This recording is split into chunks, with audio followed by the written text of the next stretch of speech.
ہیں جو ہماری باتوں کے بعد ہمارے جذبات اور کیفیات کو اور اوپر لے جائے۔ بلوچ صاحب، آپ چونکہ مہمان ہیں اور دور سے آئے ہیں، سر میں نے کیا سوال کرنا اور کیا اس میں پوچھا جائے گا؟ میں صرف یہ کہوں گا کہ جو مستند ترین گواہی ہے عظمت علی کی، وہ قرآن دیتا ہے۔ جہاں تک میری نظر میں ہے سر، کم از کم 100 آیتیں ایسی ہیں جس میں ڈائریکٹلی مولا کائنات کا ذکر ہے، خود اللہ تعالیٰ کرتا ہے۔ اگر قرآن کی گواہی سے بات شروع کی جائے تو پھر اس کے بعد کچھ اور کمتر ہی رہ جاتا ہے۔ بسم اللہ۔ بسم اللہ الرحمن الرحیم، نحمدہ و نصلی علی رسولہ الکریم، اما بعد۔ آج کا دن اس لحاظ سے بڑا تاریخی بھی ہے اور مسلمانوں کے لیے غم کا دن بھی ہے کہ سیدنا علی کرم اللہ وجہہ نبی کریم صلی اللہ علیہ وسلم کے چیف کمانڈر تھے، اور وہ اس دن فجر کے وقت جب وہ نماز پڑھانے کے لیے تشریف لا رہے تھے تو ان پر حملہ ہوا، شدید زخمی ہوئے۔ 19 کو، جی بالکل 21 کو یا 19 کو، 2 دن کے بعد آپ بہرحال اس کے بعد زخمی رہے اور شہید ہو گئے۔ تو قرآن مجید نے ان کی گواہی اس انداز سے دی ہے، انما یرید اللہ لیطفئ عنکم الرجس، کہ اللہ تعالیٰ یہ چاہتا ہے کہ وہ اہل بیت سے ہر قسم کی ناپاکی کو، پلیدگی کو، ہر قسم کی نجاست کو دور کر دے، ویطہرکم تطہیرا، اور وہ ایسا پاک کر دے کہ پاک کرنے کا جس طرح حق ہوتا ہے۔ بالکل بے شک۔ اب حضرت علی رضی اللہ تعالیٰ عنہ، سیدہ فاطمہ اور آپ کی اولاد حسنین کریمین، اور ان کو حضرت ام سلمہ رضی اللہ تعالیٰ عنہ روایت فرماتی ہیں کہ نبی کریم صلی اللہ علیہ وسلم میرے گھر میں تھے اور آپ نے حضرت علی کو بلایا، فاطمہ کو اور حسنین کریمین کو بلا کر اپنی تطہیر والی چادر میں لے کر فرمایا، اللہم ہؤلاء اہل بیتی، اے اللہ یہ میرے اہل بیت ہیں۔ یہ ام سلمہ رضی اللہ تعالیٰ عنہ روایت کر رہی ہیں، ام المومنین، اور آپ کے ازواج میں سب سے زیادہ پڑھی لکھی خاتون وہ تھی۔ بے شک۔ اور وہ فرما رہی ہیں کہ میرے گھر میں یہ واقعہ ہوا کہ اللہ تعالیٰ نے جب یہ آیت نازل کی، اور یہ اسی عمل کی مصداق تھی، اور یہ وہ ہستیاں تھیں کہ جو اسی آیت کی مصداق ہیں۔ بے شک۔ اور قرآن نے کہا والسابقون الاولون من المہاجرین والانصار والذین اتبعوہم بإحسان رضی اللہ عنہم ورضوا عنہ، کہ وہ ہستیاں کہ جو سب سے پہلے ایمان لائیں، سب سے پہلے اسلام لائیں، نبی کی بات پر ہاں کی۔ اور مزے کی بات عرض کروں کہ ہر نبی نے اپنی نبوت کا جب آغاز اور اعلان کیا ہے تو معجزہ پیش کیا ہے۔ واحد نبی کریم صلی اللہ علیہ وسلم ہیں کہ انہوں نے کوئی معجزہ پیش نہیں کیا، اپنے کردار کا معجزہ پیش کیا۔ بے شک۔ کہ آپ کے اندر لقد لبثت فیکم عمرا، میں نے پوری عمر گزار دی، جوانی گزر گئی، اب تو بڑھاپے کی طرف بندہ 40 سال میں آ جاتا ہے، تو میں نے لقد لبثت فیکم 40 سنہ، 40 سال میں نے گزارے ہیں۔ حل وجدتمونی، کوئی ایسی چیز میرے اندر پاتے ہو؟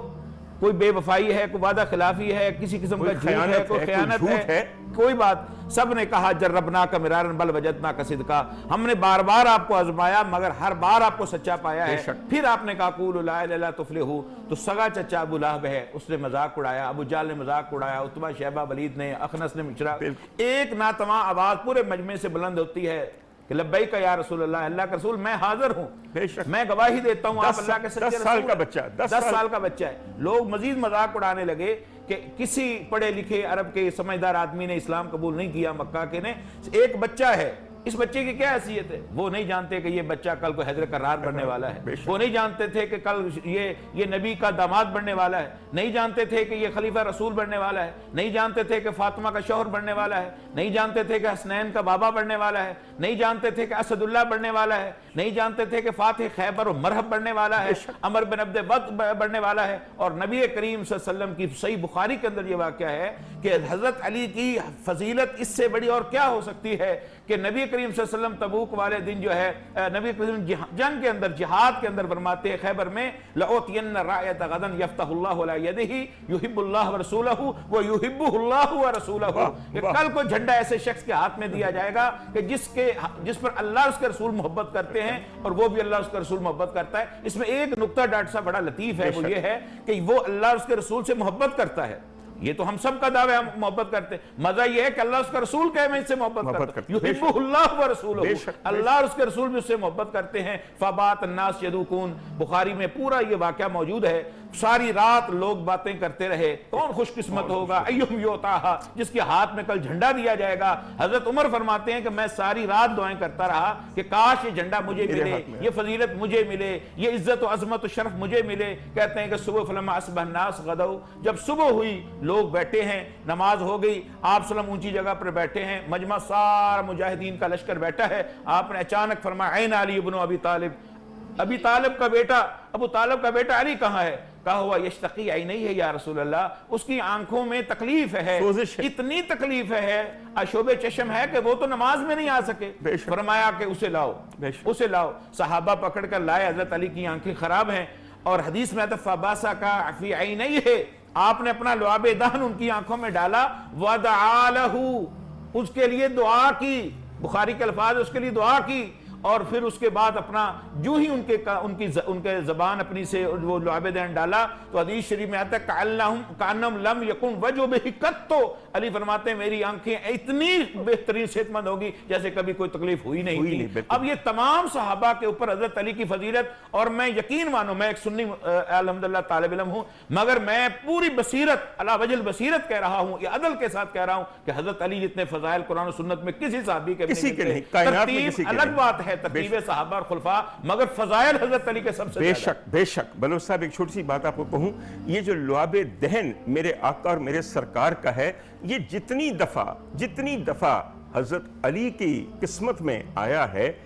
اور کسی کائنات میں کسی اور شخص کے نہیں آیا۔ پیدائش ہوئی ہے کعبہ میں، حضرت فاطمہ بنت اسد نے کہا یہ دیکھو میرے ہاں بیٹا پیدا ہوا ہے،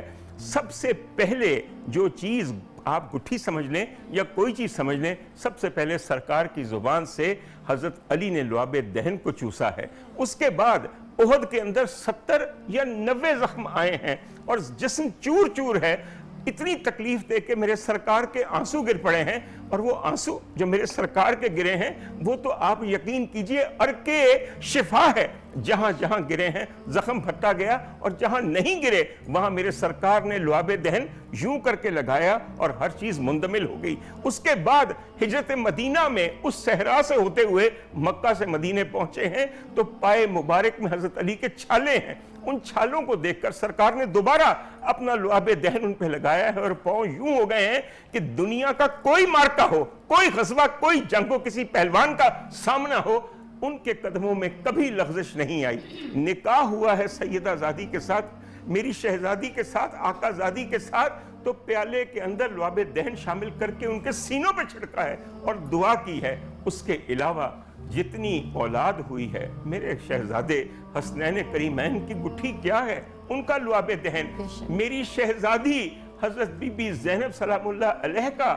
کی گٹھی کیا ہے۔ حضور والا یہ لعاب دہن نہیں، یہ نور کا وہ چشمہ ہے جو پیدا ہوتے ہی ان تمام اصحاب کے خون میں اور جسم میں شامل ہو گیا۔ اس کے بعد اگر یہ تمام نور کے سلسلے بنے ہیں تو اس میں کوئی مذائقہ یا کوئی شک ہے؟ مجھے بتائیے۔